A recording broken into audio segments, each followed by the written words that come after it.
Hi മക്കളെ, welcome back to learners. SSLC ഇംഗ്ലീഷിലെ first ചാപ്റ്ററിലെ ക്യാരക്ടർ സ്കെച്ച് ചോദിക്കുകയാണെങ്കിൽ ഓൾഡ് മാന്റെ ക്യാരക്ടർ സ്കെച്ച് ചോദിക്കാനാണ് കൂടുതൽ സാധ്യത. ഒരുപക്ഷെ നിങ്ങൾ പെലായോന്റെ ക്യാരക്ടർ പഠിച്ചു കഴിഞ്ഞിട്ടുണ്ടായിരിക്കും. അങ്ങനെ പഠിച്ചു കഴിഞ്ഞവരുണ്ടെങ്കിൽ ഓൾഡ് മാന്റെ ക്യാരക്ടർ കൂടി ജസ്റ്റ് ഒന്ന് പഠിച്ചു വെക്കാനായിട്ട് ശ്രമിക്കാം. Okay, yes. The old man appears in the story, a very old man with enormous wings, written by Gabriel Garcia Marquez. എടാ മക്കളെ, ഒരു ക്യാരക്ടർ കിട്ടിക്കഴിഞ്ഞാൽ നിങ്ങൾ ചെയ്യേണ്ട കാര്യം ഏത് ചാപ്റ്ററിലെ ക്യാരക്ടർ ആണ്, അതുപോലെ ആ ചാപ്റ്റർ എഴുതിയിട്ടുള്ളത് ആരാണ് എന്നുള്ള കാര്യം കൃത്യമായിട്ട് എഴുതി വെക്കുക. ഓക്കെ, അപ്പോൾ ഈ A very old man with enormous wings എന്ന ചാപ്റ്റർ എഴുതിയിട്ടുള്ളത് ഗബ്രിയൽ ഗാർസിയ മാർക്കോസ് ആണ്. അതിലെ എന്താണ് സെൻട്രൽ ക്യാരക്ടർ ആണ് ആരെന്ന് പറയുന്നത്? യെസ്, ഓൾഡ് മാൻ എന്ന് പറയുന്നത്. Okay, so he is the central character in the story. He is a strange and mysterious figures. Okay, ഞാനിവിടെ മാർക്ക് ചെയ്തിട്ടുള്ള കീ വേർഡുകൾ നിങ്ങൾ ബൈ ഹാർട്ട് പഠിച്ചു വെക്കാൻ ശ്രമിക്കുക. അദ്ദേഹം ഒരു സ്ട്രേഞ്ച് ആൻഡ് മിസ്റ്റീരിയസ് ഫിഗർ ആണ്. Who appears suddenly in the Pelayo's courtyard. Okay, പലായോയുടെ കോർട്ട്യാർഡിൽ പെട്ടെന്ന് തന്നെ സഡൻ ആയിട്ട് കണ്ട ഒരു ആളാണ് ആര്? ഈ പറഞ്ഞ ഓൾഡ് മാൻ എന്ന് പറയുന്നത്. Okay, he looks very weak and tired with enormous dirty wings.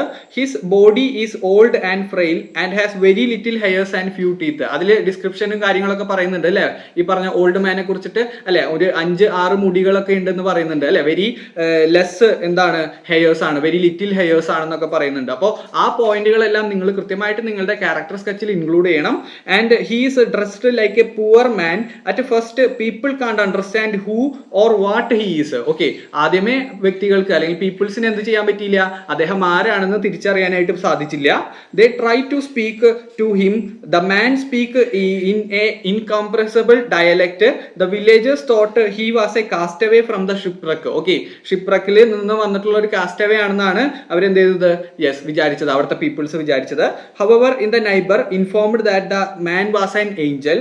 The Pelayo and Elisenda kept the old man in their chicken coop. Okay, അവരുടെ ചിക്കൻ കൂപ്പിനകത്ത് എന്ത് ചെയ്തിട്ടുണ്ട്? ഈ പറഞ്ഞ ഓൾഡ് മാനെ എന്ത് ചെയ്തു? കെപ്റ്റ് ചെയ്തു എന്നാണ് പറയുന്നത്. And he soon begins to attract crowds of the curious visitors.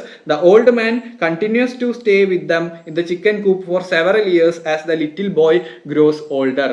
Okay, അപ്പോൾ ഇങ്ങനെ നിങ്ങളുടെ കഥയിൽ നടന്നിട്ടുള്ള എല്ലാ കാര്യങ്ങളും നിങ്ങൾ കൃത്യമായിട്ട് ഇൻസിഡന്റ് അടക്കം എഴുതി വെക്കുക എന്നുള്ളതാണ് ചെയ്യേണ്ടത്. ഓക്കെ, അപ്പോൾ ഞാൻ പറഞ്ഞു ഞാൻ ഫിസിക്സും കെമിസ്ട്രിയാണ് എടുക്കുന്നത്, എങ്കിലും നിങ്ങൾക്ക് വേണ്ടിയിട്ട് ഇംഗ്ലീഷിന്റെ ക്യാരക്ടർ സ്കെച്ച് ആയിട്ട് വന്നതാണ്. ഓക്കെ, അപ്പോൾ നിങ്ങൾ എന്താ ചെയ്യേണ്ടത്? ഫസ്റ്റ് എന്ത് ചെയ്യണം? ഈ പറഞ്ഞ ചാപ്റ്റർ എഴുതണം. ചാപ്റ്റർ എഴുതിയത് ആരാണെന്ന് എഴുതണം. അതിനുശേഷം സെൻട്രൽ ക്യാരക്ടർ ആണോ അല്ലെങ്കിൽ മെയിൻ ക്യാരക്ടർ അല്ലെങ്കിൽ സബ് ക്യാരക്ടേഴ്സ് ആണോ എന്നുള്ള കാര്യം എഴുതുക.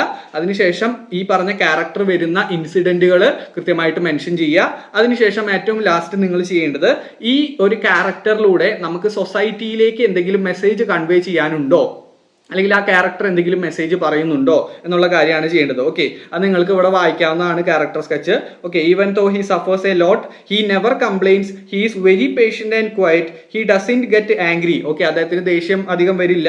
Even when the people treat him badly, people think that he is an angel, he simply stays silent and waits. Okay, he represents the suffering and forgotten people in the world. അതാണ് ഈ പറഞ്ഞ social message ആയിട്ട് ഈ പറഞ്ഞ ക്യാരക്ടറിൽ നിന്ന് നമുക്ക് കിട്ടുന്നത്. Okay, അതായത് എന്താ പറയുന്നത്? He represents the suffering and forgotten people in the world. Okay, നമ്മുടെ വേൾഡില് മറക്കുന്ന, ഫോർഗോട്ട് ചെയ്യപ്പെടുന്ന വ്യക്തികളെ സൂചിപ്പിക്കുന്നു, അല്ലെങ്കിൽ അവരുടെ ഒരു പ്രതീകമായിട്ടാണ് ആരെ കാണിക്കുന്നത്? ഓൾഡ് മാനെ കാണിക്കുന്നത്. ഓക്കെ, അപ്പൊ ഇത്രയും കാര്യങ്ങളാണ് നിങ്ങൾ എന്ത് ചെയ്യേണ്ടത്? ഒരു ക്യാരക്ടർ സ്കെച്ച് കിട്ടിക്കഴിഞ്ഞാൽ ചെയ്യേണ്ടത്. ഫസ്റ്റ് നിങ്ങൾ ചെയ്യണം, ഏത് ചാപ്റ്ററിലെ ക്യാരക്ടർ ആണെന്നുള്ളത് ഐഡന്റിഫൈ ചെയ്യണം. ആ ചാപ്റ്റർ എഴുതിയിട്ടുള്ളത് ആരാണെന്നുള്ളത് മനസ്സിലാക്കണം. പിന്നെ നിങ്ങൾ സെൻട്രൽ ക്യാരക്ടർ ആണെങ്കിൽ അത് എഴുതണം. പിന്നെ അദ്ദേഹത്തിന്റെ ഈ പറഞ്ഞ ഫിസിക്കൽ ഫീച്ചേഴ്സ് എഴുതി വെച്ചിട്ടുണ്ടായിരിക്കും അല്ലെ. ടോളാണ്, ഷോർട്ടാണ്, അല്ലെങ്കിൽ ലെസ് ഹെയർ ആണെന്നൊക്കെ പറഞ്ഞിട്ട് എഴുതി വെച്ചിട്ടുണ്ടായിരിക്കും. അപ്പോൾ ആ ഫിസിക്കൽ ഫീച്ചേഴ്സ് എഴുതുക. അതിനുശേഷം നിങ്ങൾ ഈ പറഞ്ഞ ക്യാരക്ടർ ഇൻവോൾവ് ചെയ്തിട്ടുള്ള ഇൻസിഡന്റുകൾ കൃത്യമായിട്ട് എഴുതുക. അതിനുശേഷം ഈ പറഞ്ഞ സൊസൈറ്റിക്ക് എന്തെങ്കിലും മെസ്സേജുകൾ ഉണ്ടെങ്കിൽ അതും നിങ്ങൾ ഉൾപ്പെടുത്തുക. അങ്ങനെയാണ് നമ്മൾ ക്യാരക്ടർ സ്കെച്ച് എഴുതുന്നത്. ഓക്കെ, അപ്പോൾ ഓൾഡ് മാന്റെ ക്യാരക്ടർ എല്ലാവർക്കും കിട്ടിയെന്ന് വിചാരിക്കുന്നു. സോ ഇനിയും കുറെ ക്യാരക്ടർ സ്കെച്ചസ് നിങ്ങൾക്ക് തന്നെ വരും. സോ നിങ്ങൾ ചാനൽ മറക്കാതെ സബ്സ്ക്രൈബ് ചെയ്യുക. അതുപോലെ നിങ്ങൾക്ക് ഓണപരീക്ഷയ്ക്ക് വേണ്ട ക്വസ്റ്റ്യൻസും കാര്യങ്ങളൊക്കെ നമ്മുടെ ചാനലിൽ അവൈലബിൾ ആണ് കേട്ടോ. സോ അത് ചെക്കൗട്ട് ചെയ്യാനുണ്ടവർക്ക് ചെക്കൗട്ട് ചെയ്യാം. Thank you.